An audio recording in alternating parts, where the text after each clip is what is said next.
Well, hey, everybody. Welcome back to TwinSpires on the road to the Kentucky Derby. We entered the month of March, a big first weekend of Derby prep races. Scott Shapiro, Darin Zoccali with you to take you through a couple of those this weekend. We're going to focus here on the Battaglia Memorial at Turfway Park. And Scott, this is a race that's rich in history. It's been dated back since 1982. Some nice horses have won this, including George Steinbrenner's Concerto. Not sure if there's a Derby contender in here, but this is a pretty fun race to handicap. Absolutely, Darin. I know you're excited. One of the better cards all year at Turfway Park, which you follow every day for us and do the expert picks and do a great job of it for TwinSpires. And this race came up stronger than I thought. I knew there would be some solid runners in there, and we'll talk about in a moment. But the presence of Tiz the Bomb shipping in, as well as a few other horses coming in addition to the local run horses that are kind of maybe hoping to springboard this spot into a spot in the big race come next month. But a lot of fun to cap this race. Look forward to chatting with you about it. And the pace scenario is rather interesting because there are some sprinters stretching out, but you have to question the quality of that speed moving out around two turns. Does it produce a fast paced scenario, or maybe does a horse like a race be able to get loose on the lead here and prove tough? Yeah, I went back and forth on it, and that we talked a little bit offline. At first, I thought a lot of pace, then I was worried about it. But I do think the inside horses having that speed is going to force the hand of a couple. You have Golden Eye, who's along the inside, Billy Morey with another runner from off the pace in here. You would have to think Albin Jimenez is going to be aggressive from the gate. You got La Belza Negra, who really only has one way to go. And then you have a race. So in the end, I do think at the very least, it'll be contentious. And we all know when we watch Turfway, there's a strong advantage to the inside. You don't want to be hooked wide into that first turn because even at a mile and a 16th, it tends to come up pretty quickly and sneak up on you.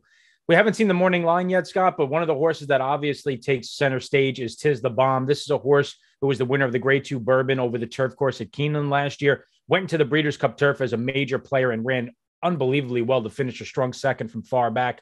Then went to the Holy Bull on dirt, looked like he hated the surface. I thought he was climbing throughout the race. I just think despite his win at Ellis, this is not a dirt horse. And now he gets to synthetic where maybe he could take a step forward.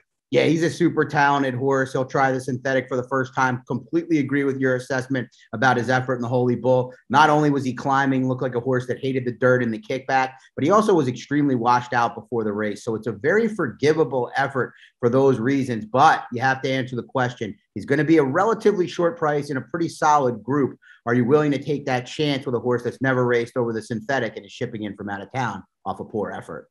And there's some other options that have some backlash to them as well. And one of the horses that I know that you're a fan of in here is the Mike Maker trainee Stolen Base. And talk about him because he finished second, beating 3/4 of a length to Tiz the Bomb, which shows that he could run with that horse in any situation. Yeah, the son of Bodemeister, a very pricey son. They spent $335,000 at the most recent Keeneland November 2021 sale for this colt. He's had trouble getting out of the gate in his most recent starts there, and I hope he can fix that. But he has a very strong turn of foot. He's taken on some real solid competition over his career. You mentioned the effort in the Bourbon when he had too much to do late to get to Tiz the Bomb in the lane. If he can figure out those gate issues under new jockey Gerardo Corrales, I think he has a big shot to run him down in the lane. Remains to be seen what his price will be. I'm going to need at least 4-1 to want to get involved, but I do like his chances most to beat Tiz the Bomb. And there are a few jockeys at Turfway Park that you want to board more than Gerardo Corrales. He knows this track like the back of his hand. He's no fluke that he's been the leading rider there the last couple of years and looks well on his way to claiming that title once again. A horse that I like, who's actually also coming out of that Bourbon race from last year, and I think is going to offer a price incentive, is On Thin Ice. Mark Casse trainee, did not make much of an impact in the Bourbon. Last couple of starts, though, was much better over synthetic surfaces at Woodbine and Turfway. And one of the things that I've learned handicapping these races at Turfway is it doesn't always matter what type of backlash you have on other surfaces. Not everybody gets over this synthetic surface, this Tapeta surface, whether they run well on turf, dirt. It seems to not make much of a difference. So I like to see a horse that's a proven commodity over the track where I've seen a race and I know, okay, this horse can get over this surface on thin ice, even though he got beat by Tony Port last time, showed me he can get over the surface. And oh, by the way, Tony Port was far from disgraced running fifth in the Risen Star Stakes last week.